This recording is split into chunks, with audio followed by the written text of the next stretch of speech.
In Nigeria, almost 70 people have been killed in stampedes at 3 separate Christmas charity events.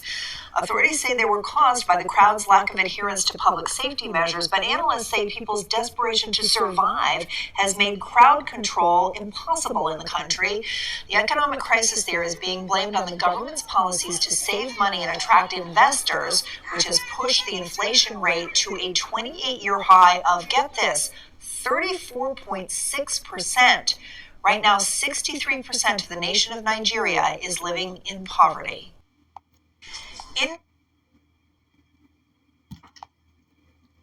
Judgment. The Lord despises Christmas. Are you still celebrating? I want to give all the honor, glory, and praises to the Most High Yahawah and His only begotten Son, who's ignorantly called Jesus. Double honors to my elders at Great Millstone, taught me this truth through the Spirit. Single honors to the elect. Peace and blessings to the 1/3, and to the confusion of faces in the four corners of the earth. Shalom. Amos 5:20. Shall not the day of the Lord be darkness and not light, even very dark and no brightness in it? Remember, it said that almost 70 people perished at 3 different Christmas events in Nigeria. What are the odds of that? Right? Amos 5:21. I despise your feast days, and I will not smell in your solemn assembly. Though ye offer me burnt offerings and your meat offerings, right? Honey baked ham, right? When the Lord said don't even eat swine. Think about this, y'all. Christmas. The word Christmas, Christ, Mashiach, the Christians. The suffix mas go back to the prefix of the word massacre. It's pretty much just a massacre of the Christians, right? Remember what happened in 70 AD when Vespasian, his son Titus and his son Domitian did a great slaughter to our people. Because that was during that time also when Nero blamed the fire in Rome on us. But nonetheless, Christmas is really celebrating the massacre of Christians, and Thanksgiving also celebrating the massacre of the Native Americans. Hence, the devil has convinced you it is a holy day that they call holidays and tell you to celebrate it in festive ways. And you wonder why the Lord said he hating your solemn assemblies. And it's all paganism. But let me get back. Amos 5:21. I despise your feast days, and I will not smell in your solemn assemblies. Though you offer me burnt offerings and your meat offerings, I will not accept them. Neither will I regard the peace offerings of your fat beasts. Take thou away from me the noise of thy songs and Christmas carols, right?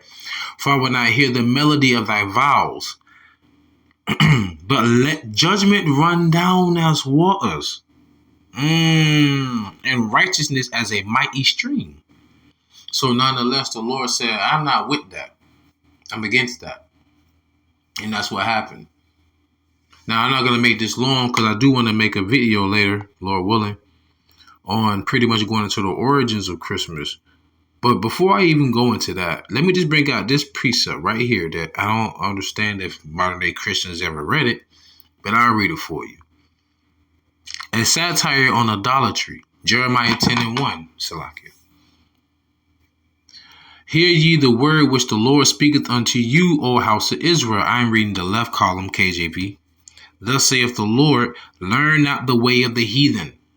Who put us into captivity? The heathens. The Hamites, the other melanated colored nation. We're not African, and we're definitely not black. That's just a color. Other melanated nation, and the Edomites, so-called white people. Like I always use the same reference. You watch the beginning of Roots. You will see white folks and black folks gathering us up. Put it like that. Anyways, Jeremiah 10:2. And the heathen is anyone not descended from Abraham, Isaac, and Jacob. So you can get a better understanding of that. Jeremiah 10:2. Thus saith the Lord, learn not the way of the heathen, and be not dismayed at the signs of heaven, for the heathen are dismayed at them. So learn not these pagan holidays, and don't be dismayed at what they want to call drones all of a sudden, or UFOs all the time. Those are really the chariots of the Lord. Verse 3. For the customs of the people are vain. This is Christmas to y'all. For one cutteth a tree out of the forest, the work of the hands of the workmen, with the axe.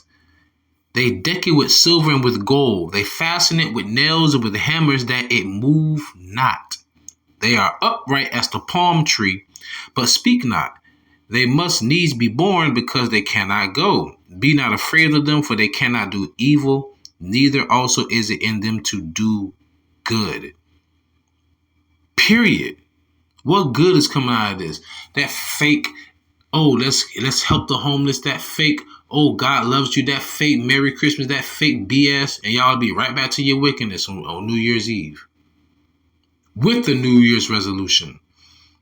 Like the Lord said, these people honor me with their lips, but their hearts, their minds are far from me. Right? They cut a tree out of the forest. And what happens when you put gifts under that tree? You're actually giving gifts to that God. That God is Nimrod. Nimrod, Semiramis, and Tammuz. That trinity, going back to the ancient Babylonians, during the Sumerians, the Akkadians, right? You're the Chaldeans.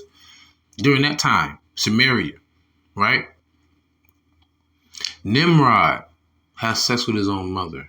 She produced Tammuz. The cranberry, the sauce that comes from his blood being spilt on the evergreen tree. The evergreen tree will be Nimrod reincarnated again. Hence, the evergreen tree is I think it's a perennial tree, which means that it's grown year round. And the Druids, the Nordics, they would take the evergreen tree and plant it, place it in their house as good luck for a good spring. Because what happens after the dead of winter? Life springs forth. Hence, offsprings, right? But January 1st is in the dead of winter. I wonder why. But understand what I'm saying. And the swine go back to the boar that killed Nimrod. Understand? And Semiramis, being pregnant, said that the child was a miracle. But it was really Nimrod's child. Hence, you get the Osiris, Isis, Set, and Horus. No, I'm sorry. It's Osiris. It's Osiris, Isis, and Horus would be that holy trinity. And then they take the same paganism and put God, Caesarea Borgia, and baby Jeebus. Nonetheless, the Lord is not with any of this, so paganism is not the way to go. And hence, the Lord showed his judgment. So with that being said, I truly pray that y'all will edify and fed, stay in the spirit, don't fear it, just endure it. Ask for forgiveness, pray without ceasing, stay humble, remain diligent. Kwama Sha'Allah, Nafla Babal, Shalom.